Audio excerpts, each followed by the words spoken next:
Let me begin with the issue of what has happened during the last 2 decades. Several reforms and development of higher education has taken place. Some of these reforms relate to the academic aspects, as I said, the academic aspects, and these academic aspects are a very detailed one. During the last 2 decades, the courseware has been made very detailed one, and different duration program have been launched in the world.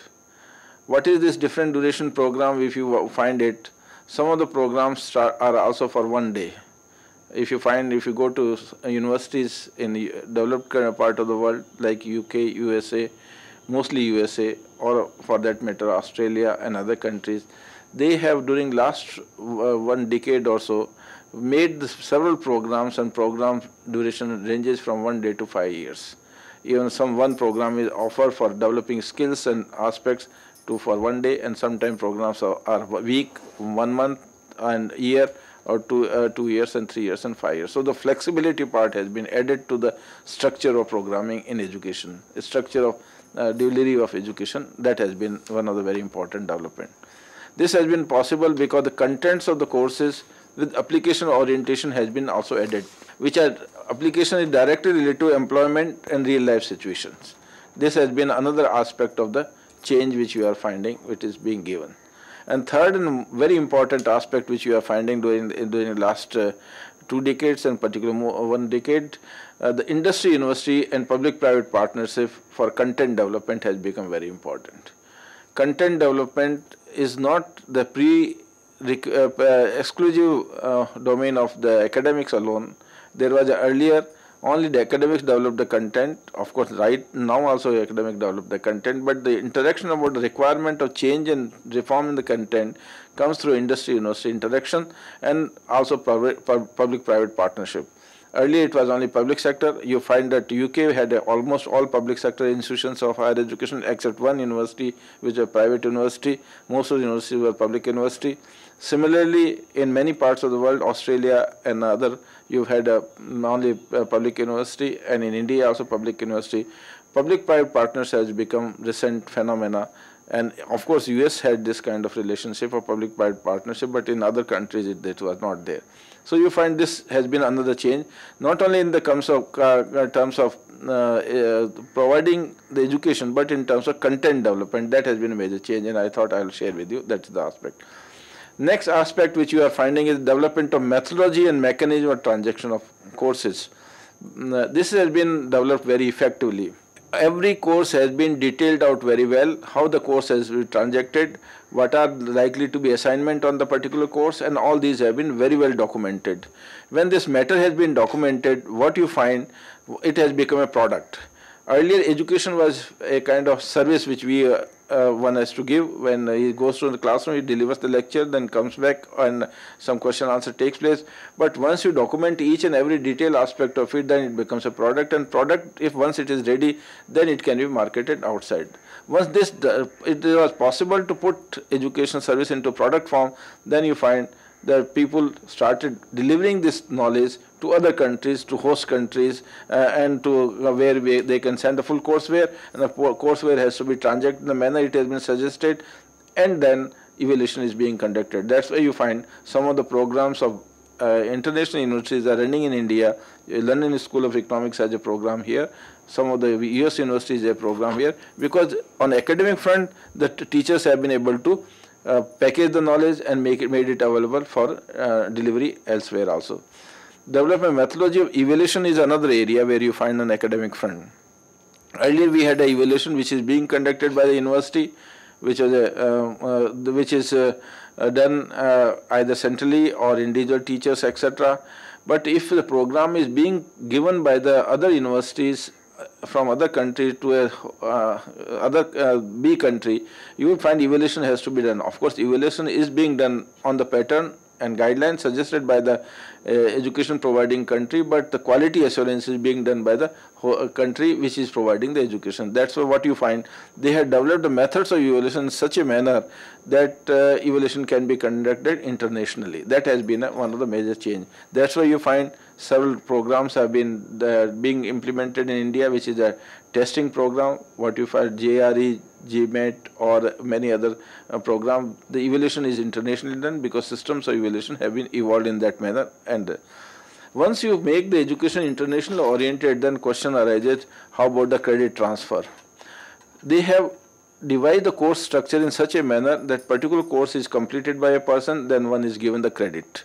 So semester system, evaluation includes the semester system. With the semester, credit is being given, when credit is completed, one can have the credit.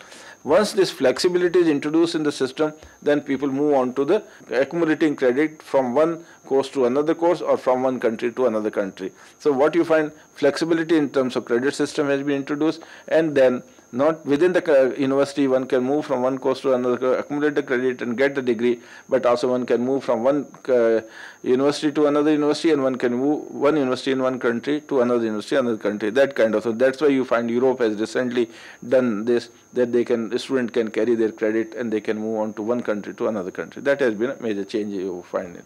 Another and very clear things which has brought about this change was the quality assurance. Imparting the knowledge, the process step by step, I already told you, evaluation has been already done. Development to e-university and the virtual university.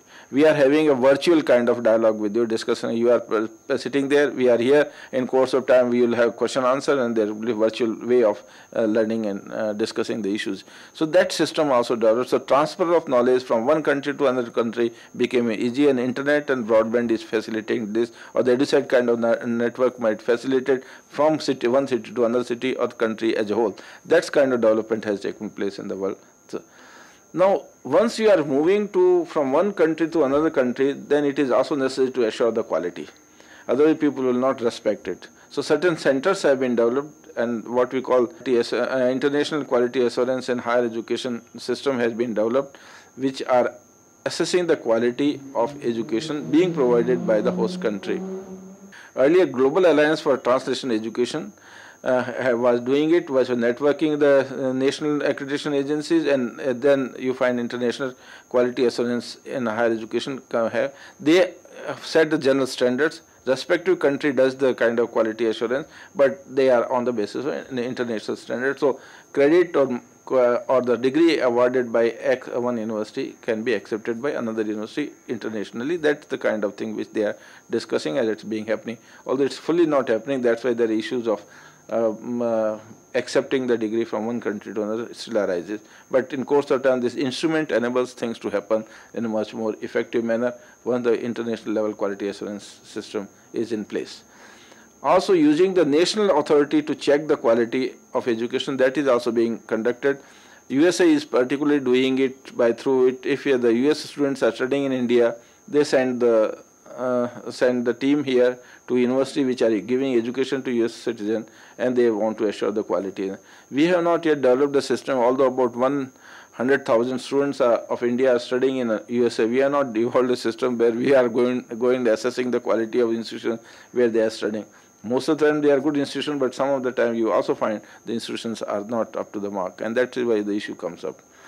The next and very important is the development which has taken place in the world is the National Qualifications Framework, which is a very important instrument I would like to share with you, which might change or completely the educational processes in the world in course of time. What this meaning of the National Qualification Framework is? National Qualification Framework deal with the certain level descriptors and learning outcomes. So any person has learned from any place, either university, college or schools, etc. Level descriptions at various levels are being at a primary level, secondary level, higher education level, and are going up to PhD level. And the assessment is done on the basis of outcome of learning.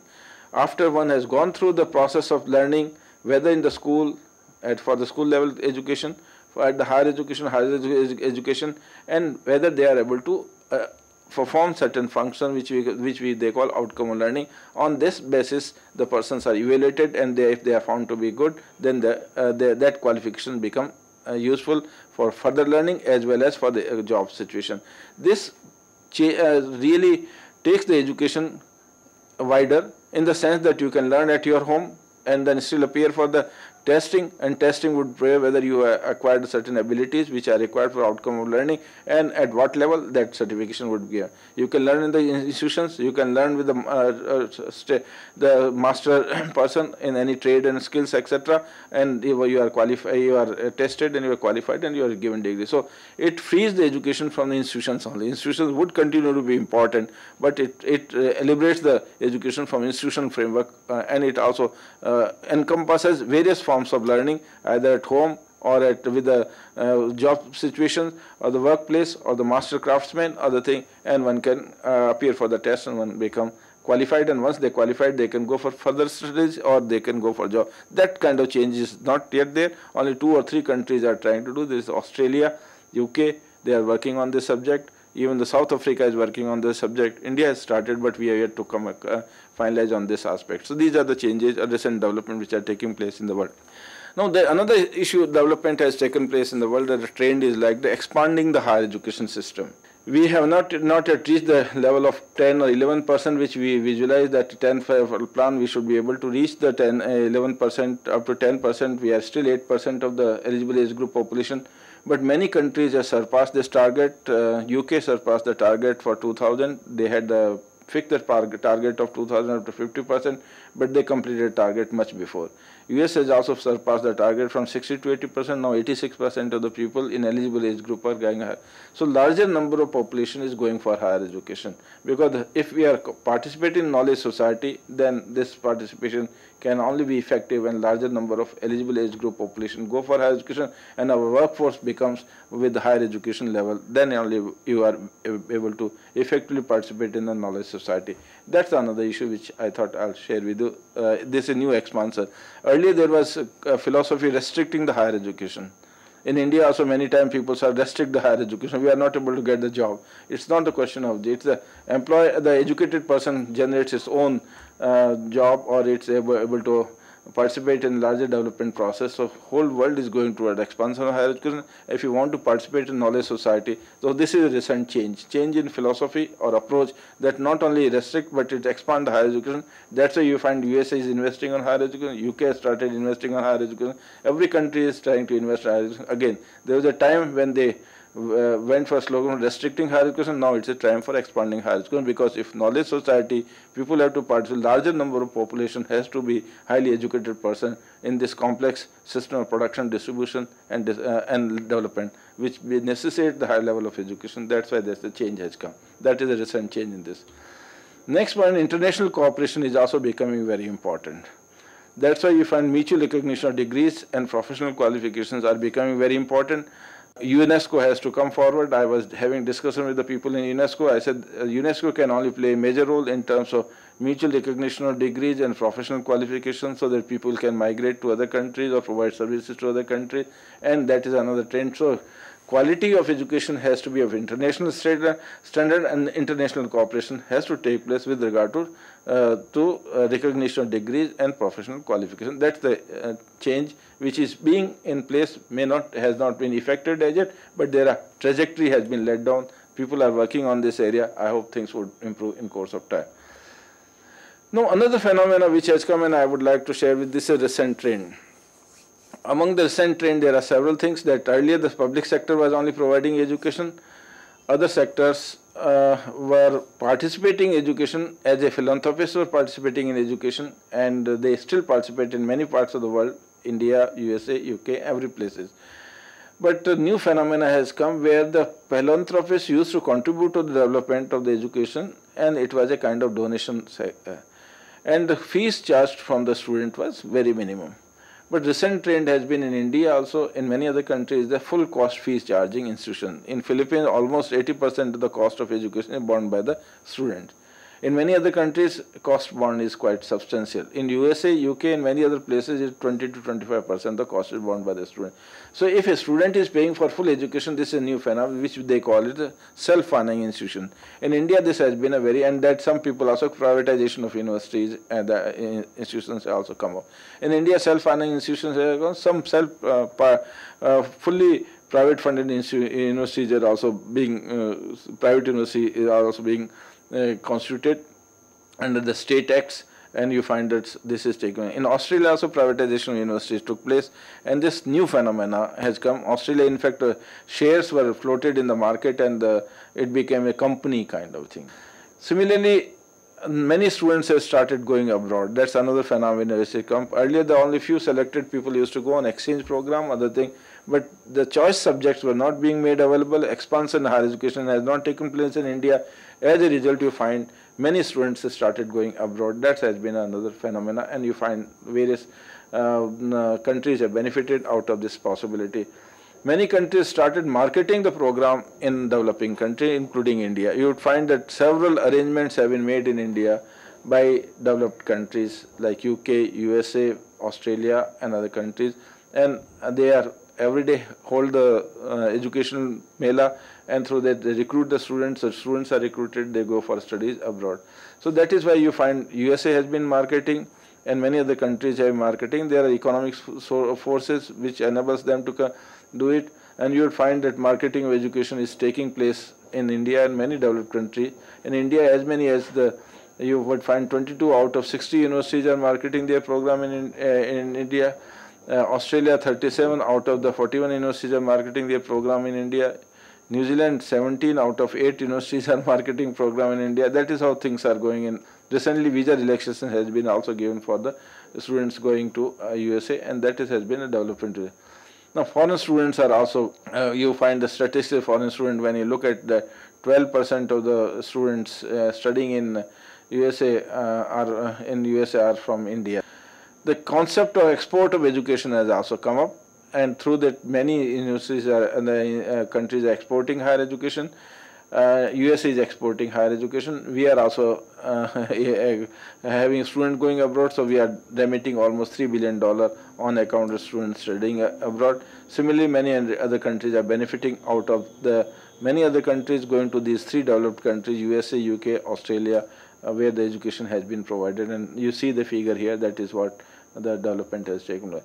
Now, only one thing I would like to, twinning arrangement where the local universities also join the international universities, and some tuning arrangements are taking place, and that tuning arrangements are large in number. I was told that the USA has 81 here, and UK has 21 tuning arrangements, Australia has 2 tuning arrangements, and that is what one is trying to do it.